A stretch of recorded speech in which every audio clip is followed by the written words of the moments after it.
Notre séquence TechCare avec Orange et notre invité va nous parler de semi-conducteurs. Bonjour Philippe Berger. Bonjour à vous deux. Bonjour. Merci de votre invitation. Donc, Merci directeur d'être là. général de Dolphin, est-ce que vous pouvez nous présenter Dolphin? Qui êtes-vous? Alors Dolphin est une société assez ancienne qui a connu de gros problèmes en 2018 et qui a été rachetée par deux grands de l'électronique en France, dont Soitec, qui est notre actionnaire majoritaire à 80%. Et moi, j'ai rejoint la société en décembre 2018. Donc, Dolphin travaille, contrairement à Eric que je viens de croiser, sur des objets un peu petits, un peu plus petits que des balances. Mais qui sont à l'intérieur de ces balances. Mais qui, j'espère, en tout cas, on en a parlé tout à l'heure, j'espère un jour pourrait être à l'intérieur de ces balances. Donc, nous avons dans le semi-conducteur deux activités principales. La première, c'est ce qu'on appelle l'IP, donc de l'anglais Intellectual Property, propriété intellectuelle, et qui, dans le monde du semi-conducteur, veut dire bloc fonctionnel. Donc, comme un fabricant de voitures, Peugeot par exemple ne fabrique pas ses boîtes automatiques, il les achète à un japonais, BMW aussi. Eh bien, tous les fabricants de semi-conducteurs, quand ils développent des produits, font appel à des partenaires extérieurs pour certaines parties qui remplissent une fonction bien précise du circuit. Donc c'est notre cœur de métier. Donc on ne vend pas ces IP, on les licencie. D'accord. Sur le même modèle que la société ARM, dont on parlait tout à l'heure. Voilà. C'est ça. C'est la Un même peu idée. plus petit. Oui, vous êtes un peu moins, un peu plus modeste en taille. Mais par contre, on est en train de sortir des produits qui se rapprochent de ce que fait ARM. C'est le même principe, vous vendez de la propriété intellectuelle, pas du produit physique. On licencie de la propriété intellectuelle. Ouais. On ne la vend pas, elle reste notre propriété. Et comme bien entendu pour développer ces IP, il faut développer de la connaissance en design de semi-conducteurs. On offre aussi un service à des clients, comme par exemple WeThink, si un jour ils décidaient de faire un produit, ou tous les gens que j'ai pu voir sur votre plateau, les colliers pour chiens. Donc les gens qui décident, qui notent le besoin de développer un chip spécifique pour eux, on peut le faire clé en main pour eux.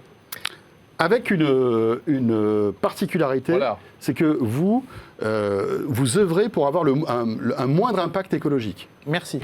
C'est ça. C'est notre ADN. C'est vraiment notre ADN et c'est le cœur de toutes nos activités.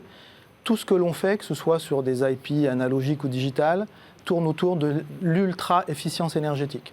Et ça tombe bien parce qu'en ce moment, c'est vraiment un sujet fort important. On parle du déluge des données.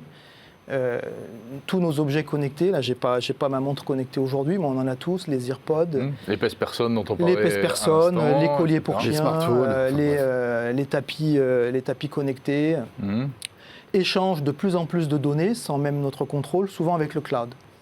Et la quantité de données qui sont échangées entre ces objets connectés et communiquant entre eux et le cloud devient juste du grand n'importe quoi. Et si on mesure, si on estime, c'est des estimations précises, la puissance qui sera consommée uniquement pour transférer des données des objets au cloud en 2030, si on ne change rien, ce sera l'équivalent de la consommation énergétique de la France. Sur une année? Sur une année. Donc on parle de gigatonnes de CO2. Si c'est de l'électricité française, si c'est de l'électricité européenne, c'est 4 fois plus.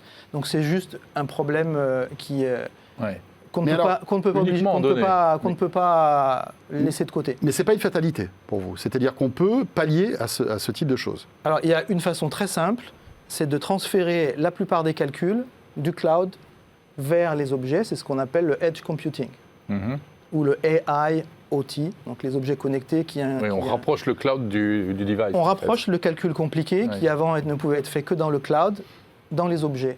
Mais c'est rigolo parce que c'est un peu le contraire de ce qu'on disait il y a encore quelques temps. On disait, plus on met tout dans le cloud, plus on aura des objets qui seront faciles à fabriquer, qui seront moins gourmands en énergie parce que justement il y aura moins de processeurs, etc. Là, vous dites le contraire, en fait. En fait, ce que l'on dit, c'est que pour faire cela, il faut lancer des grands changements dans les objets connectés. C'est-à-dire parce que bien sûr, on pourrait se dire c'est facile, on met un gros Pentium dans la montre et puis ça va, on saura faire le calcul. Non, une grosse montre comme ça. Sauf qu'il faut une grosse montre et puis il faut un sac à dos pour les batteries derrière. Donc on n'a pas le droit d'augmenter la taille des batteries. On verra même dans la suite de la discussion qu'on essaye de les supprimer, les batteries. Donc pour être capable de transférer cette puissance de calcul du cloud vers les objets, donc vers ces petites puces-là, il faut gagner un facteur 1000 en efficacité énergétique. Et c'est possible ? Et c'est possible. Moi, on en parle à nos clients depuis plusieurs années. On a des GAFA comme clients déjà, et quand on allait les voir il y a 2 ans, c'était écrit sur leur tableau. Et donc nous, ce que l'on fait, toute la technologie qu'on met en œuvre, consiste à rendre possible cette économie, cette amélioration de l'efficacité énergétique d'un facteur 1000.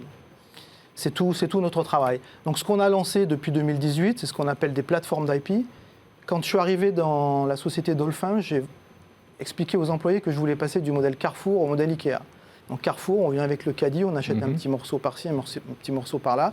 Ikea, vous commencez par le premier étage, vous voyez avec les appartements témoins ce que vous pouvez faire avec tout ce qu'il y a de disponible. Et donc nous, on met tous ces IP ensemble pour offrir des sous-systèmes complets. Power Management, par exemple, qui est le cœur de métier de Dolphin. Comment je peux expliquer le Power Management? On peut comparer une puce à un appartement. Vous avez des pièces. Vous voyez la pub à la télé, c'est pas Versailles ici? Ben voilà, nous, on gère un peu le CEPA Versailles. C'est-à-dire qu'on fait en sorte que chaque partie du soit la circuit plus efficiente intégré en énergie.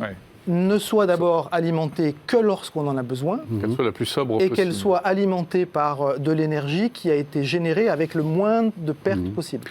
Philippe, comment arrivez-vous à convaincre, parce que là, il faut que vous ayez des partenaires industriels et des clients, en quelque sorte. On Mais parlait quels sont de vos Sims clients tout à aujourd'hui? l'heure. Quels sont vos clients? Aujourd'hui, on a un portefeuille d'à peu près 600 clients, donc on en sert à peu près 200 par an. On vend je vous en ai parlé déjà, je l'ai dit juste avant, à certains GAFA. On vend à la plupart des grands du semi-conducteur, pas toujours pour les mêmes choses et pas toujours pour des business de la même taille. On vend énormément en Chine et on a des partenariats avec la plupart des fondeurs. On a des partenariats avec ST, avec TSMC, avec GlobalFoundries. Avec GlobalFoundries, on travaille en particulier sur une technologie bien française qu'on appelle la FD-SOI. Je vous rappelle que notre actionnaire principal est Soitec, et Soitec fournit les substrats qui rendent ces technologies possibles. Tout ça dans l'écosystème de la vallée grenobloise, la Silicon Valley. Donc on est bien placé pour couvrir, pour aider nos clients à ce que tous les maillons de la chaîne soient couverts.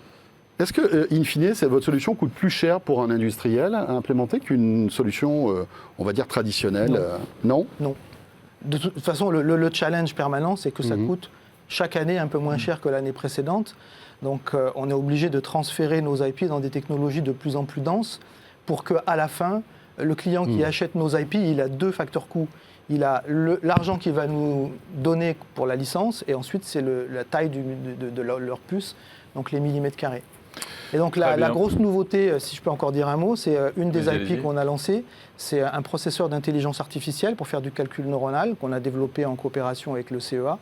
Et ça nous permet de rentrer de l'intelligence artificielle avec des consommations qui sont juste dingues. Je vous donne un exemple. La détection de mots-clés, qui est une fonctionnalité de plus en plus fréquente dans la plupart des objets. Aujourd'hui, le meilleur circuit du marché consomme à peu près 60 microjoules. Un joule, c'est 1 watt par seconde. Nous, avec notre solution, on est à 24, et on est en train de travailler sur des futures solutions qui feront tomber ça à 0,5. Donc ça veut dire que la détection des mots-clés, de la voix, deviendra, en termes de consommation d'énergie, une quantité infinitésimale dans le produit. Et on pourra la mettre dans la partie qu'on appelle Always On, donc qui reste toujours alimentée des circuits intégrés. Sans impact énergétique trop puissant. Merci beaucoup. Merci beaucoup. Merci Philippe C'est Berger. passionnant.